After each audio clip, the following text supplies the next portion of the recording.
You ask Tiger to solve. This deals with linear equations with one unknown. The final result is x equals 32. Let's solve it step by step. Swap sides. Group all constants on the right side of the equation. Add 8 to both sides.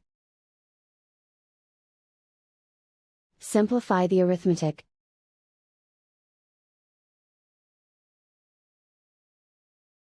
Isolate the x. Multiply both sides by 2. Group like terms. Multiply the coefficients.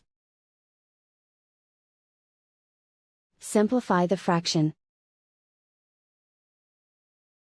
Simplify the arithmetic. And so the final result is x equals 32.